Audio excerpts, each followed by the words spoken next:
वार्षिक परीक्षा 2023 के लिए कक्षा 6 की हिंदी का पेपर है। एक मॉडल पेपर आपके सामने है ये, और ऐसा पेपर आपके जो आ सकता है, इस प्रकार के आपके प्रश्न पूछे जाएंगे। तो आप इन प्रश्नों को अच्छी प्रकार से तैयार करना, और इसके अलावा आपकी जो इनसे संबंधित और भी कोई आपके प्रश्न हो किताब में, तो उनको अच्छी प्रकार से समझना, ताकि आपकी जो पेपर अच्छा हो।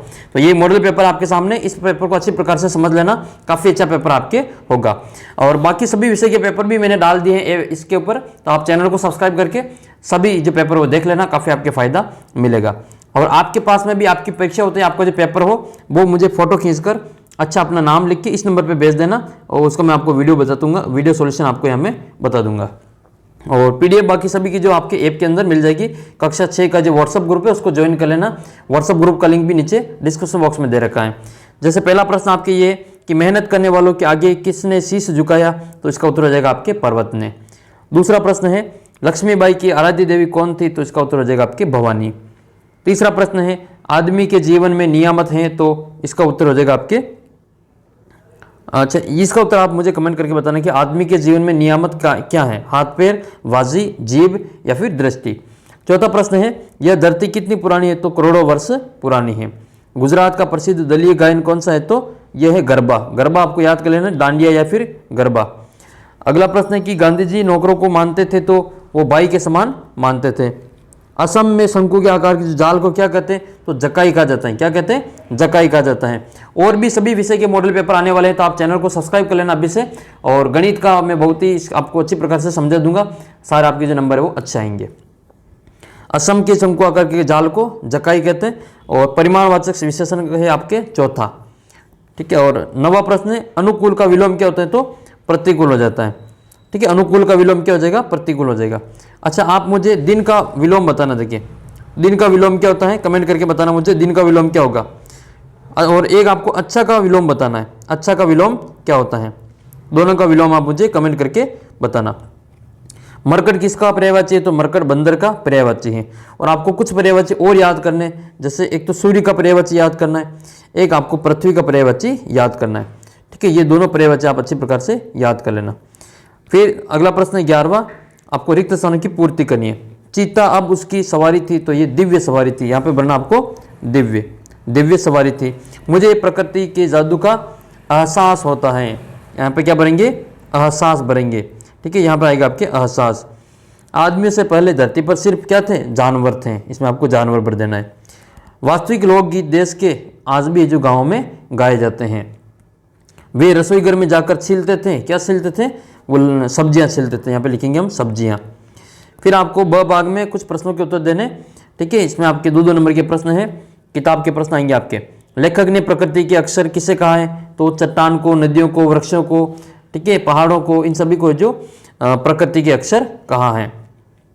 कविता में सबसे छोटे होने की कल्पना क्यों की गई है, तो प्यार दुलार अधिक मिलता है, इसके कारण जो सबसे छोटे होने की कल्पना की गई है। अगला प्रश्न आपका ये है कि आश्रम में कॉलेज के छात्रों ने गांधी जी ने कौन सा काम करवाया और क्यों, तो उन्होंने गेहूं बीनने का काम करवाया था। चौथा प्रश्न है कि सीता ने श्री राम से क्या पूछा, तो सीता ने श्री राम से पूछा कि अब हमें और कितना और चलना है, और हमारी जो पर्णकुटी है वो कहाँ बनाइएगा। अगला प्रश्न है भारत में बांस कहाँ होते हैं, तो पश्चिमी जो पूर्वी जो भारत है वहाँ अरुणाचल प्रदेश है, असम है, नागालैंड, मिजोरम, इन सभी राज्यों में, असम की ये असम के आसपास के जितने भी राज्य हैं वहाँ पर जो बांस उत्पादित होता है। संज्ञा की परिभाषा बतानी, मोस्ट इंपॉर्टेंट है। संज्ञा की परिभाषा आपकी पूछी जाती है, तो किसी व्यक्ति, वस्तु, स्थान के नाम को संज्ञा कहते हैं। और संज्ञा 3 प्रकार की होती है, जातिवाचक, व्यक्तिवाचक, जातिवाचक और भाववाचक संज्ञा। फिर आपके 7वां प्रश्न है मुंह में पानी आना मुहावरे का अर्थ बताइए, तो ये हो जाएगा आपके जी ललचाना। एक मुहावरा है कमर कसना, इसका उत्तर आप कमेंट करके बताना, कमर कसना मुहावरे का अर्थ क्या होता है। ठीक है, कमर कसना मुहावरे का अर्थ बताना है। और एक 9 2 11 होना, इन दोनों मुहावरों को याद कर लेना पक्का। 9 2 11 होना, 9 2 11 होना, इन दोनों मुहावरे का अर्थ बताना मुझे कमेंट करके। कोई 5 प्रश्नों के उत्तर देने। राजप्पा ने नागराजन का टिकट एल्बम अंगीठी में क्यों डाल दिया था, तो वह अपनी चोरी पकड़ जाने के डर से डाल दिया था। प्रकृति के जादू किसको कहा गए हैं, तो प्रकृति का जादू पक्षियों का कलरव है, बसंत में फूल खिलना है, और भी कई घटना है जिन सभी को जो प्रकृति का जादू कहा गया है। यह क्यों कहा गया है कि बड़ा बनकर माँ बच्चे को छलती हैं। अगला प्रश्न है कि पाठ के आधार पर वन में मार्ग का वर्णन अपने शब्दों में करना है। 12वां प्रश्न है बांस की बुनाई मानव के इतिहास में कब प्रारंभ हुई? तो जब से मानव ने जो कलात्मक चीज़ें बनाना शुरू की तब से जो ये कलात्मक बांस से जो बांस की बुनाई शुरू हुई थी। निजवाचक सर्वनाम किसे कहते? तो जो सर्वनाम अपने लेखक खुद के लिए काम में लेता है उसको हम निजवाचक सर्वनाम कहते हैं, जैसे एक स्वयं, खुद, ये सभी आपके निजवाचक सर्वनाम है। विशेषण किसे कहते हैं? तो जो शब्द संज्ञा और सर्वनाम की विशेषता बताता है उसको विशेषण कहते हैं।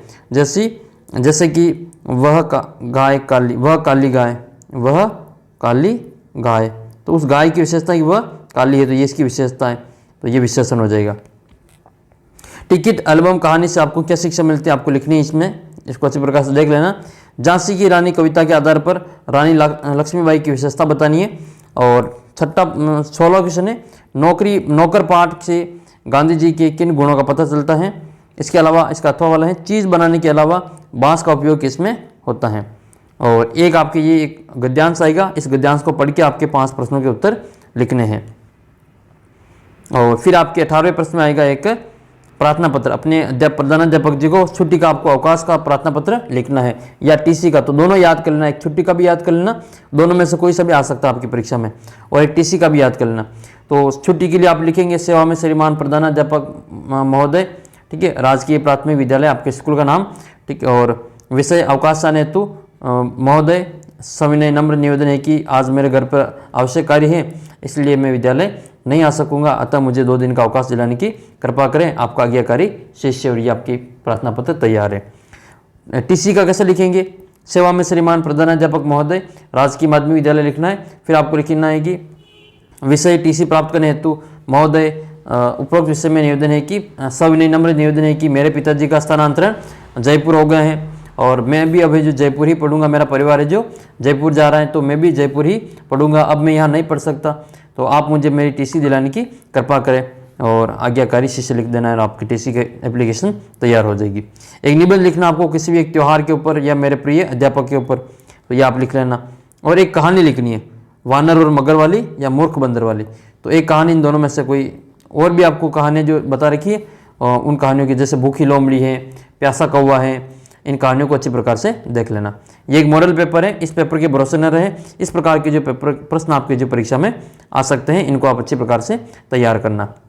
तो बाकी के पेपर भी मैं इसी प्रकार के और अपलोड करूंगा, चैनल को सब्सक्राइब कर लेना और अपने दोस्तों के साथ में वीडियो को शेयर करना। आपका पेपर होता ही आपका पेपर मुझे इस नंबर पर व्हाट्सअप करना, अपना नाम और अपने जिले का नाम लिख के अच्छा फोटो खींचकर भेजना, मैं उसको वापस यूट्यूब पे डाल दूंगा। मिलते हैं अगले वीडियो में, तब तक आप चैनल को सब्सक्राइब कर लीजिए और PDF आपको ऐप के ऊपर मिल जाएगी, ऐप का लिंक भी नीचे डिस्क्रिप्शन बॉक्स में दे रखा है।